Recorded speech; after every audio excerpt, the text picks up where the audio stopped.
Indonesia merupakan negara yang terkenal dengan keanekaragaman hayatinya. Sebagai negara kepulauan, membuat tempat tinggal kita ini menjadi rumah berbagai jenis flora dan fauna, baik itu di darat maupun di laut. Selain itu, Indonesia juga memiliki beraneka macam suku.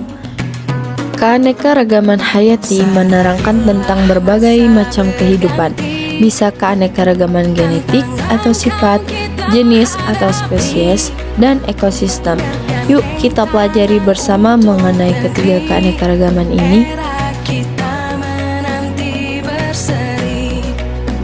Keanekaragaman makhluk hidup mencakup keanekaragaman jenis, ekosistem, dan genetik. Keanekaragaman jenis terdiri dari macam-macam makhluk hidup. Contohnya, di sawah terdapat padi, belalang, dan burung pipit. Semuanya berbeda jenis. Sedangkan keanekaragaman ekosistem terdiri dari macam-macam tempat tinggal makhluk hidup. Contohnya, ikan hidup di laut, sedangkan harimau hidup di hutan. Keanekaragaman genetik terjadi dalam satu jenis makhluk hidup akibat perbedaan gen. Contohnya, manusia memiliki variasi warna kulit, bentuk rambut, dan ciri fisik lainnya. Bahkan dalam satu keluarga, perbedaan ini dipengaruhi oleh gen yang membawa sifat-sifat tertentu. Selanjutnya, penyebaran hewan di Indonesia. Yang pertama, flora dan fauna di Indonesia Barat. Wilayah ini memiliki curah hujan yang tinggi sehingga floranya beraneka ragam. Pada wilayah ini terdapat hutan lebat yang ditumbuhi tanaman seperti meranti, keruing, rotan, dan jati yang bisa dijadikan kayu pertukangan. Selain itu ada tanaman kemuning, hutan bakau, dan rawa gambut. Untuk fauna di Indonesia Barat, mamalianya umumnya memiliki karakteristik berbadan besar seperti gajah, badak, rusa, banteng, kerbau, dan sebagainya. Terdapat juga berbagai primata seperti bekantan, owa Jawa, dan orang utan. Untuk jenis reptil, terdapat ular, kadal, biawak, buaya, dan sebagainya. Dan untuk jenis burung yaitu burung hantu, elang, merak, dan sebagainya. Dan yang terakhir untuk jenis ikan yaitu berbagai macam ikan tawar seperti pesut mahakam, ikan arwana, dan sebagainya. Dua yaitu flora dan fauna di Indonesia Tengah. Curah hujan yang rendah dan relatif kering membuat flora di wilayah ini didominasi oleh stepa tropis dan sabana. Contoh flora tipe peralihan antara lain anggrek, cengkeh, cendana, pala, dan eboni. Flora di daerah pantai akan mirip dengan flora di wilayah timur, sedangkan flora di gurun memiliki kemiripan dengan yang ada di Kalimantan. Fauna di Indonesia Tengah jumlahnya tidak sebanyak wilayah barat dan timur. Untuk mamalianya yaitu anoa, babi rusa, monyet hitam, kuskus, tarsius, dan sebagainya. Untuk reptil yaitu komodo, buaya, biawak, ular, dan sebagainya.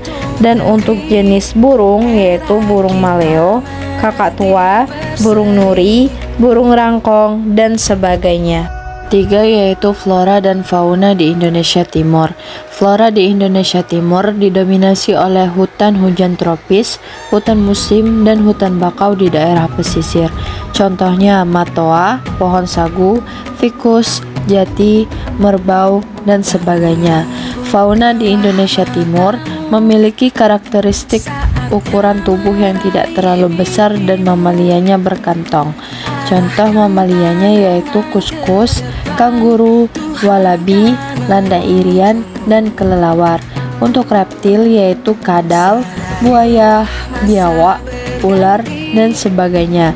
Dan untuk jenis burung yaitu burung cendrawasih, burung kasuari, burung nuri, burung malaya, dan sebagainya.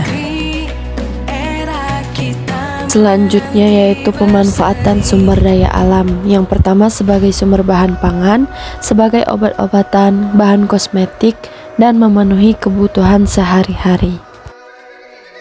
Kekayaan non-hayati dan pemanfaatannya. Selain memiliki sumber daya alam hayati, negara kita juga memiliki sumber daya alam non-hayati. Bisa juga disebut sumber daya alam abiotik, yaitu sumber daya alam yang berupa benda-benda mati seperti tanah, air, dan barang tambang. Minyak bumi, gas alam, besi, emas, perak, dan timah merupakan sebagian dari barang tambang yang menjadi kekayaan Indonesia. Barang tambang ini bisa diolah dan menjadi bahan-bahan dasar untuk membuat berbagai macam produk. Barang tambang dan pemanfaatannya. Yang pertama, tembaga merupakan logam yang kuat namun lunak sehingga mudah dibentuk dan tahan karat. Tembaga merupakan penghantar listrik yang baik sehingga sering digunakan sebagai komponen peralatan elektronik termasuk kabel. Logam ini juga bisa digunakan sebagai peralatan rumah dan dapur. Yang kedua yaitu minyak bumi. Bisa diolah menjadi berbagai bentuk bahan bakar seperti bensin, solar, aftur, dan gas LPG. Bisa juga diolah menjadi oli, lilin, minyak tanah, dan bahan pembuatan plastik. Yang ketiga yaitu gas alam. Gas yang terkubur di bagian bawah lapisan bumi ini bisa diolah menjadi pembangkit listrik, bahan bakar kendaraan bermotor, dan sebagai gas kota pengganti LPG. Yang keempat, aluminium. Aluminium memiliki sifat mudah dibentuk, ringan, mudah panas, dan tidak mudah berkarat, sehingga cocok dijadikan peralatan memasak seperti panci, wajan, dan aluminium foil. Dimanfaatkan juga untuk bahan pembuatan kendaraan serta bahan kemasan makanan. Yang terakhir yaitu besi. Besi merupakan logam yang kuat dan banyak terkandung di alam sehingga paling banyak digunakan dalam kehidupan sehari-hari. Bisa dimanfaatkan untuk berbagai kebutuhan seperti konstruksi bangunan, bahan mesin berat, rangka mobil, gembok, pagar, tang, dan obeng. Besi juga memiliki kelemahan, yaitu bisa berkarat. Oleh karena itu, biasanya besi akan diolah dulu menjadi stainless atau baja tanpa karat jika akan dimanfaatkan untuk peralatan dapur. Selanjutnya yaitu dampak tidak melestarikan alam. Kelestarian sumber daya alam akan terancam jika manusia tidak memanfaatkannya dengan bijak.